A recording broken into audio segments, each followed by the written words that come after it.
enough of test rounds, let's do it serious this time. I can do this without sheets. How it came to be. Around 10 years ago, I was on a study break in Kiev, where I'm from Ukraine. My sister was about to move into her own apartment, so I was strolling down one of the stores and I noticed this huge white basin that was raised up on dragon legs. I decided this would be worth investigating, so here am I investigating with you.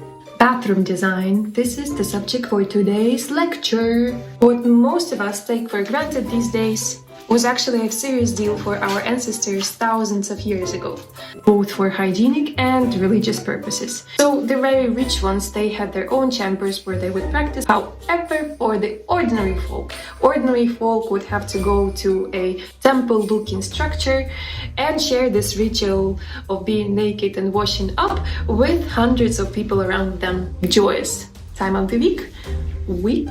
This was an extra occasion to socialize, to meet their friends, to chat what happened at work and all this stuff. There was not only space but also there were garden rooms, theaters, restaurants. I mean, it was like a place to be. Like plenty of things to do. Powder their nose, the powder room, as the old saying goes. For example, Diocletian baths in the Roman Empire covered an area of 140,000 square meters, hosting 3,000 enthusiasts daily. Around the world, this sanctuary has different names. Hammam in Turkey, Banya in Russia, Geobank in Korea, sauna in Finland, obviously, onsen in Japan. High five to German FKK, where males, females, everyone is together and they're just appreciating and celebrating life. Bathing is highly celebrated in visual art, paintings, photography, I guess for obvious reasons. So the research actually is very good, I loved it. And I have a few spicy photographs, naked bodies, specifically for the reasons of them being rich in detail and just proving the point that I raised previously. Just observe and... But anyway, yeah, I know you love my presentation skills. This is the collection. And there are a few French names that I cannot pronounce. Summer evening, Felix. Utamaro. Those who love Japanese art. Swimming hole. Guadalcanal. Tepidarium. Theodore Chasson. And Edward Clark. Everything is written in my article olabergova.com/blog/the powder room, so you can go and check the details there. 5 years ago, when the movie by Wes Anderson, Grand Budapest Hotel, came out, a creative lightning struck me and I still recover from it. Two things about this movie. First, the story of visual language, things that inspired the visual language, and here there will be a bit of history.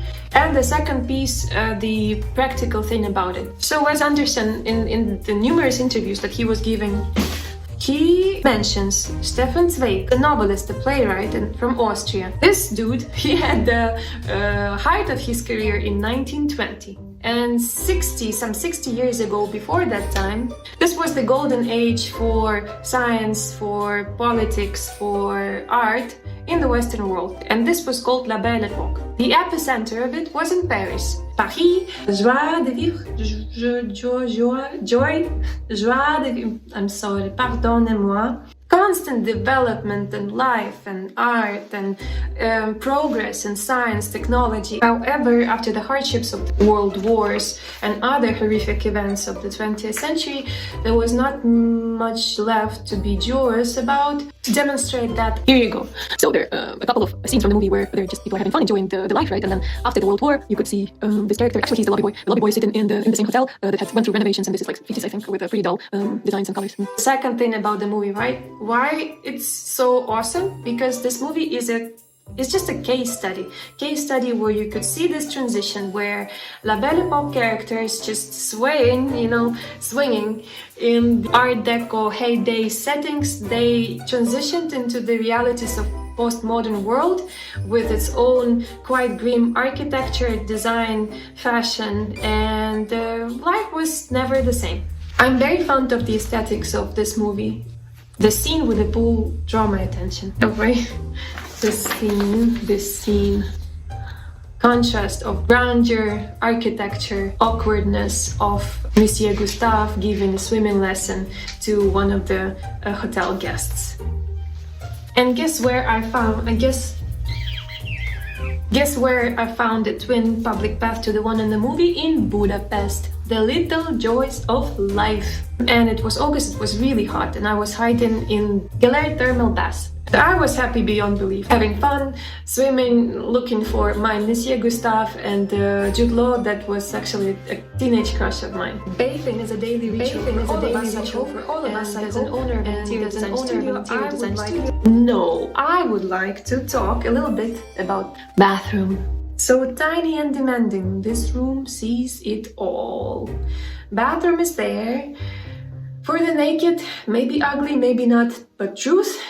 And bathroom is there where we dress to impress. If I were to give you 3 things about bathroom, no. If your bathroom color palette is monotonous, I hate it, I'm sure a lot of people hate it, but if this is your reality, just throw some wood into it and color accessories. Wood will balance off this cold look with warmth and coziness. So good! And this grid-like effect gives you the dynamics in the room, and this dynamics is gonna wake you up on those gloomy winter mornings. I have this strange obsession, maybe not obsession, maybe infatuation, for Thomas Paul shower curtains. Thing is that if you are a lucky owner of a bathtub, you will definitely need to have a curtain. So for my Dublin-based, Irish-based, Irish nationals wannabes who are wrecking their heads over bathroom decorations, I have the list of stores. I have been dragging it with me for all these years. Send me a text. If I were to leave you and check how rich my vocabulary is and how beautiful my mood boards are, what can I say?